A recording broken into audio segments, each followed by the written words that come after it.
Okay, y'all warned me that this was going to be a tough watch, but truly nothing could have prepared me for how devastating this was going to be. Here's my spoiler-free review of the new drama from A24, The Iron Claw.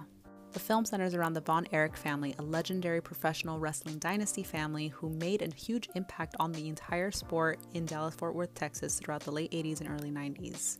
Harris Dickinson, Stanley Simons, and Jeremy Allen White all deliver powerful performances as David, Mike, and Carrie Von Erich. As our protagonist and sometimes narrator, we have Zac Efron as Kevin Von Erich. The film takes on a daunting task of not only telling the Von Erich story, but delivering it in a way that helps communicate the kind of harrowing loss that each of them experienced.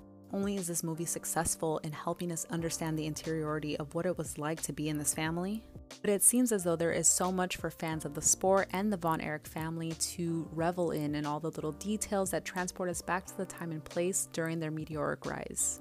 The little I do know about the family, it seems like this movie does take some liberties in recounting the events and even portraying the family members themselves.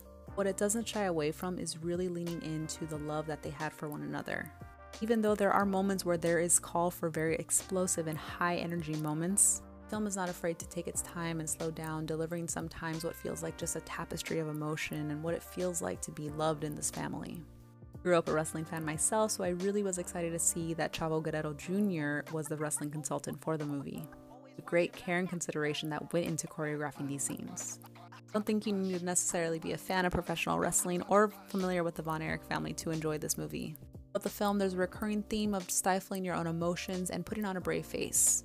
But we do get a lot of instances of brotherly love that just leave us wanting more. As an audience member, you feel trapped in not being able to show that emotion, and I feel it was intentional. When you watch the film, you might understand what I mean. You know, if you're checking out The Iron Claw this weekend, and if you are, here are some content warnings for you. If you ever feel lonely and need to speak with someone, there are so many people out there that love you, want you, and need you here. Thank you for watching.